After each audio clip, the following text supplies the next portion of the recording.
আসসালামু আলাইকুম শিক্ষার্থীরা, আশা করি সবাই ভালো আছো, সহজে পড়া শিখির সাথে আছো। আজকে আমরা নবম দশম শ্রেণীর বাংলা প্রথম পত্র বই থেকে কবি সুকান্ত ভট্টাচার্য রচিত রানার কবিতাটির ব্যাখ্যা বিশ্লেষণ সহজ ভাষায় পড়ব। কবিতাটির প্রতিটি লাইনে যে ব্যাখ্যা আছে সে ব্যাখ্যা আজকে আমি কবিতা পড়ার সময়ই বুঝিয়ে দিব। তোমরা মনোযোগ দিয়ে লক্ষ্য করবে। কবিতা বুঝিয়ে পড়া আমরা শুরু করছি।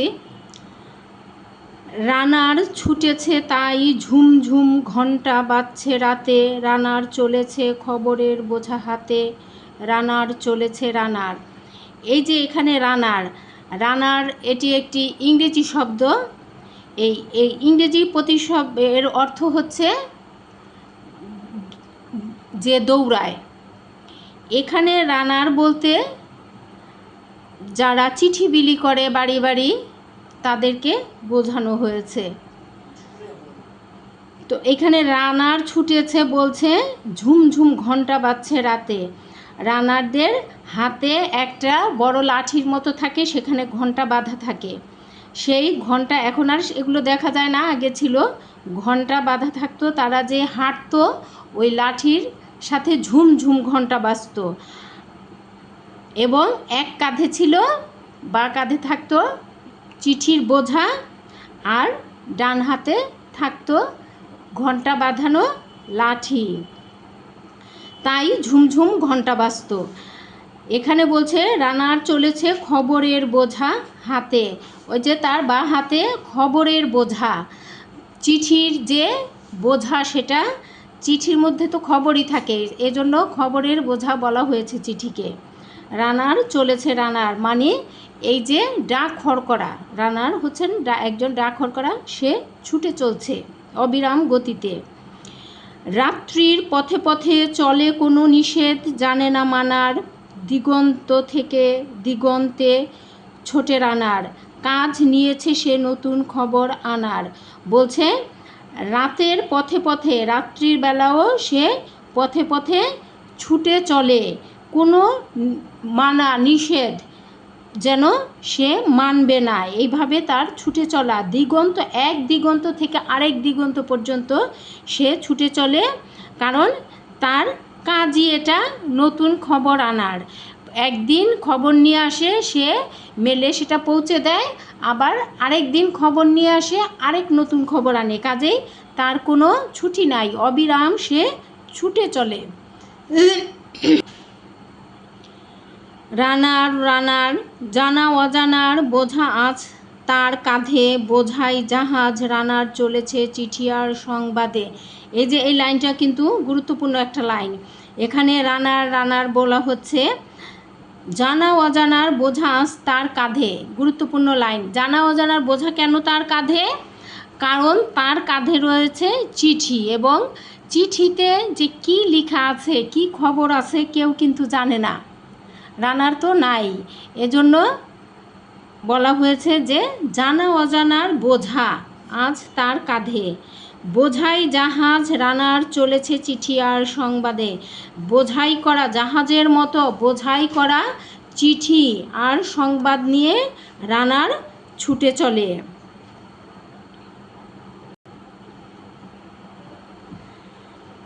রানার চলেছে বুঝি ভোর হয় হয়, আরও জোরে আরও জোরে এ রানার দুর্বার দুর্জয়। বলছে রানার সারা রাত চলতে চলতে একেবারে ভোর হয় হয় এই অবস্থায় চলে এসেছে। বলছে আরও জোরে ছোট, আরও জোরে ছোট, এ কথা বলে কবি তাকে আরও বেশি দ্রুত গতিতে ছোটার অনুপ্রেরণা জুগিয়েছেন। এ রানার দুর্বার দুর্জয়, রানারকে দুর্বার দুর্জয় বলে তিনি তার চলার গতিকে আরও বেশি এগিয়ে নিয়ে যেতে চেয়েছেন। তার জীবনের স্বপ্নের মতো পিছে সরে যায় বন, আরও পথ বুঝি হয় লাল ও পূর্বকোণ। বলছে তার জীবনের স্বপ্নের মতো, তার জীবন যেন স্বপ্নের মতো ক্রমেই শুধু পিছনে সরে যাচ্ছে, কারণ তার জীবনে তো অবকাশ নাই, সে কাজের মধ্যেই আছে। কাজের মধ্যে থাকলে মানুষ দ্রুত সময় পিছনে ফেলে আসে, কবি সেই কথা বলেছেন। আরও পথ মানি আরও সামনে যে তার অনেক পথ, সে কথাই বলা হয়েছে। তার কর্তব্যের কথা এখানে কবি বলেছেন আরও পথ বলে। বুঝি হয় লাল ও পূর্বকোণ। পূর্বকোণ মানে পূব দিকে যেন সূর্য উদিত হচ্ছে লাল হয়ে, সে কথাই এখানে বোঝানো হয়েছে। অবাক রাতের তারারা আকাশে মিটমিট করে চায়, কেমন করে এ রানার সবেগে হরিণের মতো যায়।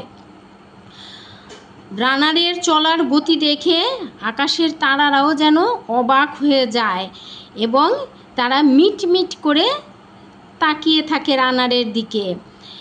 আর এ কথা ভাবে যে রানার হরিণের মতো, হরিণ দ্রুত দৌড়াতে পারে, হরিণের মতো যেন রানার ছুটে চলে। কত গ্রাম কত পথ যায় সরে সরে, শহরে রানার যাবেই পৌঁছে ভোরে। বলছে তার চলার গতিতে কত পথ কত গ্রাম সরে সরে যাচ্ছে পিছনে শহরে, তারপরেও সে দুর্বার গতিতে এগিয়ে চলে যে তার ভোরবেলায় শহরে পৌঁছতে হবে এই চিঠির খবরাখবর নিয়ে। হাতে লণ্ঠন করে ঠন ঠন, জোনাকিরা দেয় আলো, মা ভই রানার এখনো রাতের কালো।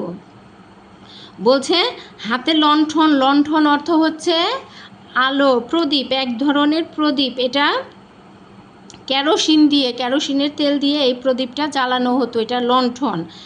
এটা ঠন ঠন বাজে, ওই যে লাঠির সাথে যেন ঠন ঠন করে বেজে ওঠে। আর জোনাকিরা তাকে আলো দিয়ে সাহায্য করে অন্ধকারে। মাভৈ রানার, এখানে রানারকে আবারও দুর্বার বলা হচ্ছে। এখনও রাতের কালো, বলছে এখনও তো রাতের কালো রয়েছে। এমনি করেই জীবনের বহু বছরকে পিছু ফেলে পৃথিবীর বোঝা ক্ষুদিত রানার পৌঁছে দিয়েছে মেলে। বলছে এমনি করেই জীবনের বহু বছর সে এই দায়িত্ব পালন করেছে, পালন করতে গিয়ে এই বছরগুলো তার পিছনে চলে গেছে, অতীত হয়ে গেছে, সে কথা বলা হয়েছে। পৃথিবীর বোঝা, পৃথিবীর বোঝা বলা হয়েছে এই সংবাদ বহনকে। এবং ক্ষুধিত রানার, তার তো খাওয়া দাওয়ার কোনো সময় নাই, সে শুধু ছুটে চলছে, ক্রমাগত ছুটে চলছে। বলছে ক্ষুধার পেটেই সে মেলে খবর পৌঁছে দিয়েছে। ক্লান্ত শ্বাস ছুঁয়েছে আকাশ, মাটি ভিজে গেছে ঘামে, জীবনের সব রাত্রিকে ওরা কিনেছে অল্প দামে। অতি গুরুত্বপূর্ণ লাইন। ছুটতে ছুটতে রানারের শ্বাস যেন ক্লান্ত হয়ে পড়েছে, শ্বাস যেন আর চলতে চায় না এবং শরীরের ঘামে যেন মাটি পর্যন্ত ভিজে গেছে। বলছে জীবনের সব রাত্রিকে ওরা কিনেছে অল্প দামে, এটা হচ্ছে গুরুত্বপূর্ণ একটি লাইন। রাত শেষ হয়ে সূর্য উঠবে কখন, সেটার কথা যেমন এর বাক্যে বোঝানো হয়েছে যে এই যে শোষিত, অত্যাচারিত, প্রবঞ্চিত, অসহায়, দরিদ্র, শ্রমজীবী পেশার লোকেরা, তারা যেন তাদের রাতকেও অল্প দামে বিকিয়ে দিয়েছে বড় মানুষের কাছে, যারা তাদেরকে শোষণ করছে। অনেক দুঃখে বহু বেদনায় অভিমানে অনুরাগে, ঘরে তার প্রিয়া একা শয্যায় বিনিদ্র রাত জাগে। বলছে অনেক দুঃখ কষ্ট বেদনা অভিমান বুকে নিয়ে তার স্ত্রী যেন তার চিন্তায় রাত জেগে বিনিদ্র রাত কাটায়। রানার রানার এ বোঝা টানার দিন কবে শেষ হবে। বলছে রানার রানার এই যে বোঝা টেনে চলছে, খাওয়া নাই, ঘুম নাই, বিশ্রাম নাই, বাড়ি নাই, অবিরাম ছুটে চলছে, তার এ দিন, দুঃখের দিন কবে শেষ হবে। রাত শেষ হয়ে সূর্য উঠবে কবে, সেটাই আবারও বলা হয়েছে যে এই যে রাত বলা হয়েছে এখানে রানারের কর্তব্যপরায়ণ সময়ের কথাকে, যে তার কোনো এই যে ছুটে চলা, তারপরও সে কি অনেক টাকা বেতন পায় না, অনেক পয়সা পায় না, অল্প পয়সা অল্প টাকায় তার দিন অতিবাহিত হয় খেয়ে না খেয়ে। এই জন্য এই তার জীবনকে রাতের সাথে তুলনা করে বলা হয়েছে রাত শেষ হয়ে সূর্য উঠবে কবে, মানে তার এই দুর্দশার দিন কবে শেষ হবে। ঘরেতে অভাব পৃথিবীটা তাই মনে হয় কালো ধোয়া, পিঠেতে টাকার বোঝা তবু এই টাকাকে যাবে না ছোঁয়া। বলছে ঘরে অভাব, যেই টাকা সে বেতন পায় এত কঠোর পরিশ্রমের পর, সে টাকায় তার ঘরের অভাব সারে না, অভাব অনটন লেগেই থাকে। এই অভাব অনটনের কারণে পৃথিবীটা যেন তার কাছে কালো ধোঁয়া মনে হয়। আর কালো ধোঁয়া, কিন্তু পিঠের তার যে বোঝা, সেই বোঝা ভর্তি টাকা, কিন্তু এ টাকা তো তার নিজের না, এ টাকা তার কর্তব্যের সাথে, দায়িত্ব সাথে পৌঁছে দিতে হবে মেলে। রাত নির্জন পথে কত ভয়, তবুও রানার ছোটে দস্যুর ভয়, তারও চেয়ে ভয় কখন সূর্য ওঠে। বলছে রাত নির্জন, নির্জন মানে কি একাকী, একেবারে কোনোখানে লোকজন নাই, জনমানব নাই, পথেও অনেক ভয় আছে, কেউ যদি টাকা পয়সা কেড়ে নেয় ধরে ডাকাতে, তারপরও রানার ছুটে চলে অবিরাম। দস্যুর ভয়, ওই যে ডাকাতের ভয়, কিন্তু তার চেয়েও বেশি ভয় রানার পায় সূর্য ওঠাকে, যে সূর্য ওঠার আগেই এই চিঠি আর সংবাদ তাকে পৌঁছে দিতে হবে, এজন্য সে সূর্য ওঠাকে ভয় পায়। এটাও কিন্তু গুরুত্বপূর্ণ লাইন। কত চিঠি লেখে লোকে, কত সুখে প্রেমে আবেগে স্মৃতিতে, কত দুঃখে ও শোকে। বলছে কতজনে কত সুখ দুঃখ আনন্দ বেদনার কথা চিঠিতে লিখে।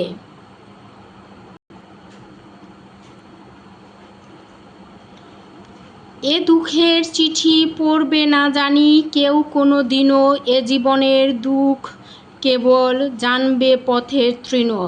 এখানে রানারের জীবনের দুঃখের কথা বলা হয়েছে, যে সে মানুষের আনন্দ বেদনা দুঃখ সুখের খবর মানুষের দুয়ারে দুয়ারে পৌঁছে দেয়, কিন্তু রানারের দুঃখের কথা কেউ কোনো দিনও জানবে না, কেউ কোনো দিন পড়বে না।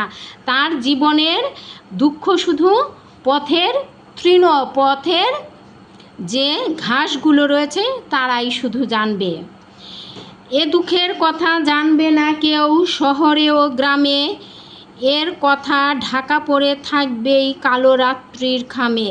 বলছে এ দুঃখের কথা শহরে বলো গ্রামে বলো কেউই জানতে পারবে না, এর কথা শুধু ঢাকা পড়ে থাকবে কালো রাত্রির খামে। কালো রাত্রির খাম মানে হচ্ছে এখানে দুঃখের রাত্রির, কঠিন রাতের কথা, কঠিন সময়ের কথা, রানারের যে দায়িত্ব কর্তব্য পালনের কঠিন সময়, সেই সময়ের কথা বলতে এখানে কালো রাত্রির খাম বোঝানো হয়েছে।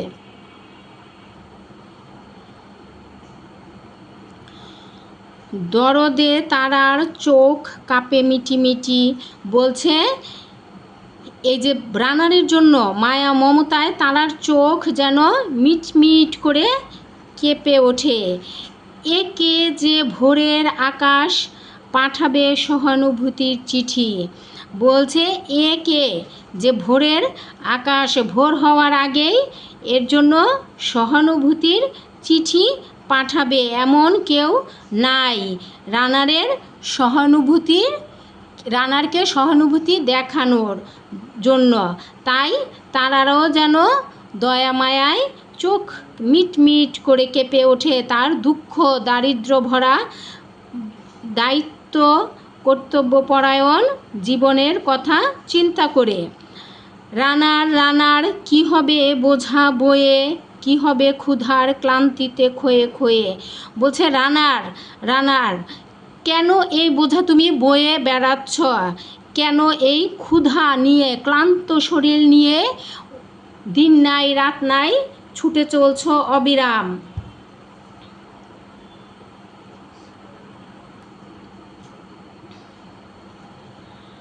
রানার ভোর তো হয়েছে, আকাশ হয়েছে লাল, আলোর স্পর্শে কবে কেটে যাবে এই দুঃখের কাল।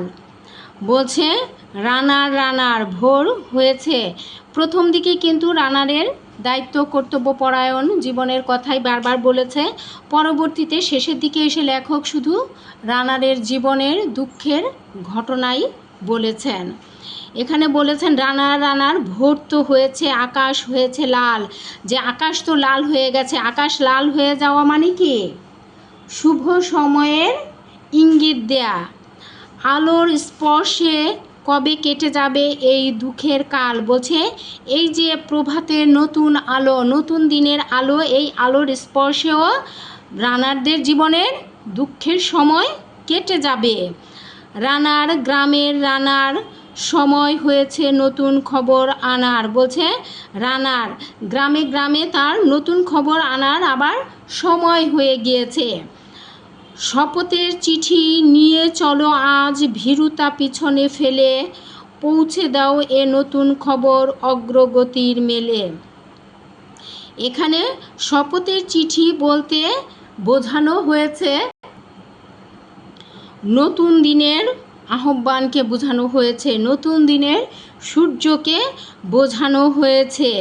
যে ভীরুতা, এই যে জীবনকে পরিচালনার জন্য দিনের পর দিন রাতের পর রাত কঠোর পরিশ্রম করছে অল্প কিছু পয়সার জন্য, যে পয়সায় তার অভাবের সংসারে অভাব দূর হচ্ছে না, দীনতা দূর হচ্ছে না, সেই দীনতাকে দূর করে নতুন দিনের সূর্যকে শপথের চিঠি বলা হয়েছে।